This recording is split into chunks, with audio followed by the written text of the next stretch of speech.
Financial Survival Network, helping you to survive and thrive in the new economy. Get our complimentary newsletter at financialsurvivalnetwork.com. This is the Financial Survival Network. This show is brought to you by Audible.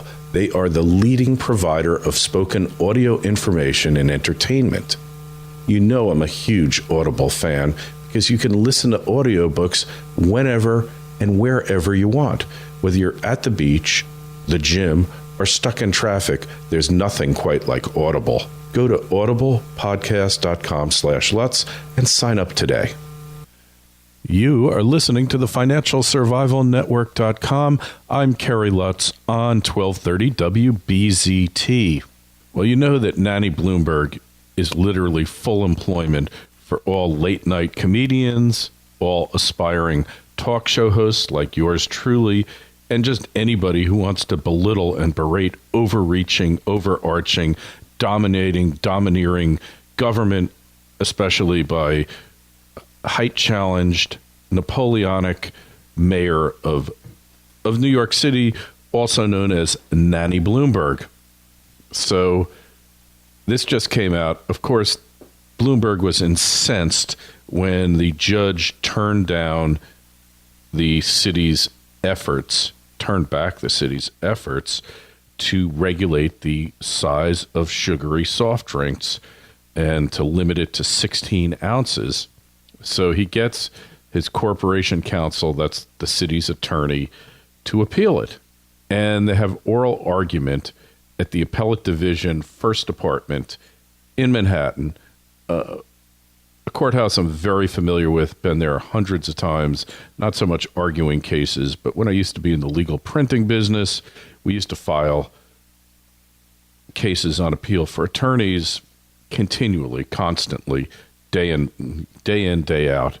So really pretty building. If you get to Manhattan, it's right by Madison Square Park. There's some great architecture there, really great sculpture, and it's kind of a Gothic-y theme to the structure. And so they're arguing before this court, and this court is extremely liberal. I mean, look, they've been appointed, the judges there, by Cuomo, by the two idiots before him, Spitzer and Patterson. Before that, it was Pataki, and he was certainly no conservative either. So they're about as liberal a bench as it gets, or progressive, which means really they're not progressive, they're regressive. And they seldom ever find a city law or regulation that they don't like. And they're total statists, totally in favor of the expansion of government power. But here, even they're turning on the nanny. And as it says here in this article, the panel was befuddled by the distinctions. One judge, Rosalind Richter, asked, how about pomegranate juice and blueberry juice, and what about sugar-infused energy drinks? The attorney for the opponents of the soft drink ban really went over on him, and he was addressing the logic of the ban that allows regular milk and soy substitutes, but not rice or almond milk, and obviously not very rational. And some of the other judges, Justice David Friedman, I think I used to know him, used to do work for him once upon a time, he appeared to be asking why the city thought it was entitled to unprecedented authority to regulate all sorts of portion sizes, including the number of donuts a person could eat, the number of scoops of ice cream, and number of servings of fried chicken. Now, look, I didn't see anything about that in this regulation, which wasn't even passed by the city's legislative branch, which is the city council. They usually pass laws and they send them off to the nanny to get signed, and that arrangement seemed to work okay for the past 300 years or so in New York City. But, you know, obviously they would have been regulating how much fried chicken you could get, how many scoops of ice cream and donuts as well, which would have had a very negative impact on the New York City Police Department because, look, cops live on donuts, let's face it. And all the cliches about powdered donuts and glazed donuts, all true when it comes to the law enforcement branch. And Justice Diane Renwick, she questioned whether the 16-ounce size limit was scientifically arbitrary, given that it is based on liquid volume rather than a measure of how much sugar is actually in a beverage, which is a great point, because if it had very few calories from sugar in it, it would still be banned if you served 32 ounces of it. And the limit, she noted, meant that some drinks with high amounts of sugar would be allowed, while others with less sweetener would be banned.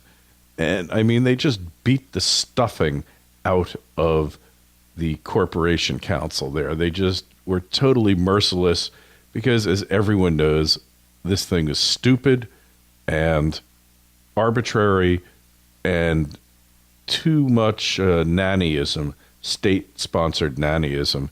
And look, while the ban is gone, while that's all said and done, the fact is the city is still spending cash on furthering public health awareness. And that's not necessarily a bad thing. You know, if they ran commercials saying that you're going to become a fat pig if you drink 32-ounce portions of sugared soda like Coke and Pepsi, that's okay, because eventually people will get the idea. Look, when I was growing up, every adult that I knew just about smoked cigarettes. If they didn't smoke cigarettes, they smoked cigars or pipes. I mean, everyone smoked. I think it was up to 75% of the adult population smoked cigarettes. And obviously, not a good thing. I don't think you can really question whether or not cigarettes destroys health, between lung cancer, emphysema, heart disease, all these circulatory diseases that you get, high blood pressure, hypertension. I mean, cigarettes are just really eventual death, let's face it. But what happened? They didn't ban them. They did put warnings on the packs of cigarettes. You know, it's questionable how good those were. But what you saw throughout all levels of the educational system in society was a massive educational effort to make you understand the perils of cigarette smoking. Did they go overboard? Perhaps. I'm not sure that they should have banned advertising. Probably should be some disclosure that this ad is targeted to your children. If you're concerned about your children's health, do not have them watch. You know, all that psychobabble, all that psychological targeting of children to actually purchase cigarettes to get them hooked at a young age, you know, not right.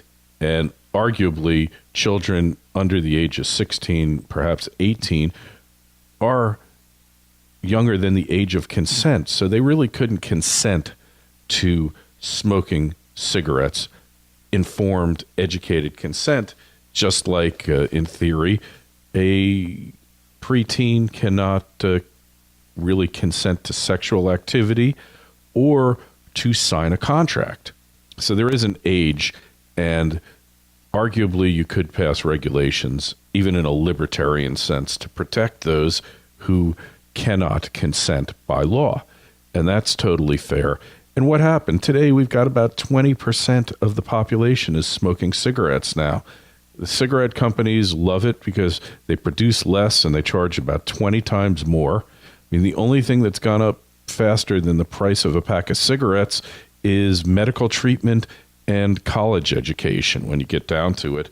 But what's really been great is that the population made an informed decision on its own, most of the population, to cease or quit smoking. And that number continues to go down. Overseas, of course, one of the country's best exports is Marlboro cigarettes, Philip Morris or Altria, whatever they call it now. Well, if the Europeans, the Asians don't want to get on the healthy bandwagon, then they're going to have to reap what they sow. That's their problem. And whatever happens, happens. But what I want you to understand is that state-sponsored nannyism reaches a point of absurdity where even the most liberal courts in the country can't abide by it. And that's where we're at now.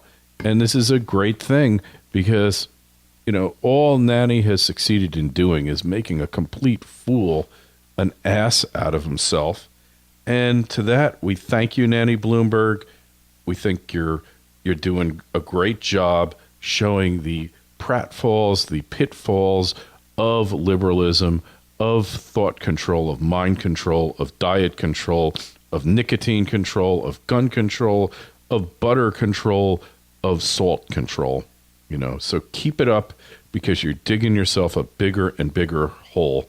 And hey, Audible, all right, still a sponsor. I am still downloading books at a feverish rate. And I just downloaded a book by a guy who I call Uncle Bob. That's Bob Lutz. He was vice chairman of GM for ages, and he is one of the greatest car guys in the history of the automotive industry. Did he make mistakes? Yes. A lot of cars that you see on the road today, like the Corvette, like the revived Camaro, like the Cadillacs that are out there that actually are making market gains, he conceived of, or I wouldn't say he conceived of, but he guided them through the process. He understood the importance of design, and he wrote a book called Icons and Idiots. And basically, it was a critique of every manager that he experienced throughout his career at Ford, at GM, at Chrysler, and also BMW. It's really quite instructive. And what I really enjoyed about it is it's amazing how perspective can change from the viewpoint of time. He talks about this guy who was running BMW. He was like the number 2 or 3 guy in BMW. They fought like cats and dogs. But Uncle Bob was looking to increase production of BMW to over 500,000 units a year. They were doing around 100,000, and they fought. They locked horns. At one point, BMW wanted to get rid of the convertibles. He fought them tooth and nail. Said, you can't get rid of the convertibles. They're our most loyal customers, even though the warranty repairs on them are much higher than a normal car. And they were really at it.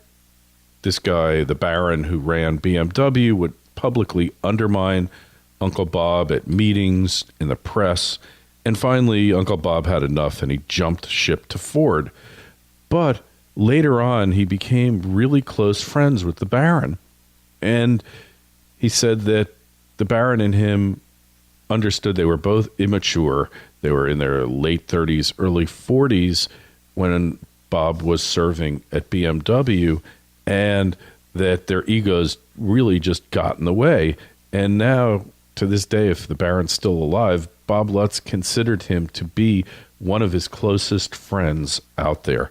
So I highly recommend this book because it really is, it's a short audiobook, 5.5 hours. You can bang it out in 2 days at the most. But Bob really gets into what makes a great leader. And like Lee Iacocca, another person that Uncle Bob locked horns with. But Lee Iacocca was brilliant, inspirational, and he talks about his leadership qualities, even if he didn't understand cars all that well. He knew things, and if he believed in something, he'd get behind it no matter what. No risk was too great. And he saved Chrysler twice doing that. It's really an amazing book. Highly recommended. audiblepodcast.com/Lutz. audiblepodcast.com/LUTZ. If you sign up now, you can get that book for free and get a 30-day free membership. And without Audible, I'll tell you, my life wouldn't nearly be as exciting. Certainly on those long drives. I'm driving up to Atlanta towards the end of the week. I've got 3 or 4 audiobooks to read. I'm going to meet with Alan Butler, hopefully we'll be doing something really incredible on internet radio. What I would call internet radio is independent, net-based media. Okay, let's forget podcast. Hate that name. Independent, internet-based radio. So another article I want to talk about quickly here, because, hey, you got things to do. I got things to do. I got another interview coming up with Aaron Clary. And don't forget, libertymastermind.us. Go there, sign up for the conference. Still got a couple seats left, not many. We need you there. You need to be there. And let's get together and think the whole thing through, because it's just too important to let your liberty go. So libertymastermind.us. You still got a week. You know, we're looking June 28th for the dinner, 29th. Incredible people. David Morgan, Martin Armstrong, Robert Ian, Mickey Fulp, Jeff Berwick, Chris Duane, Gary Gibson, Aaron Clary, like I said, Elijah Johnson, the 17-year-old who's smarter than Ben Bernanke, and a whole host of other guys are going to be there. Michael Krieger. This is just going to be an incredible event. You're going to look back on this and you're going to know that it was really an important, significant event. But enough of the ads. So the Daily Beast, which is owned by the was owned by Washington Post. They sold it off. It's part of Newsweek. It's a god-awful progressive site. But they actually wrote a really interesting article. As the North rests on its laurels, the South is rising fast. And it says, the old Confederate states now have America's fastest growing economies and populations. And this guy, Joel Kotkin, reports on why Northerners have been slow to notice or credit the South's rise. Now, look, I've been a New Yorker my whole life. We always looked at you Southerners kind of that you were a masterful exposition of recessive genes. Not right, totally wrong. You guys have work ethic. You have the desire to make your communities, your states, your counties work. And you're inclined to do it without the heavy hand of government, unlike the Northeastern elites. Now, I never considered myself a Northeastern elite because I always understood that you guys really make the country work, not me. You know, you guys who are in auto factories, actually doing things with your hands that I don't have the ability to do. I always felt you made more of a contribution to things than myself and many others similarly situated. But now, you know, you look and you see that much of the industry that remains in the country has moved from the Northeast and the Midwest down to the South. 10 of the most business-friendly states, which is led by Texas, were former Confederacy states. Interesting, huh? The Union strongholds of California, New York, Illinois, Massachusetts, they're dead last at the bottom. And many of these northern liberals detest the fact that the South has no unions, lower wages, less stringent environmental laws and regulations. But look, you can be living in the South and you can get a job at a Toyota plant with a $15 an hour starting salary and full medical benefits, and you're solidly in the middle class. If you get that in New York City, in the metropolitan area, you are one of the working poor. So the fact is that your dollar goes much further down south. Taxes are less because there's no unions, no public employee unions, and the government is trying to do less to help you, and they're actually doing more to help you help yourself. And then you look at industries booming in the South. You got natural gas and petroleum. It's just taken off. Texas is huge, but all these other states in the South also. Louisiana, amazing.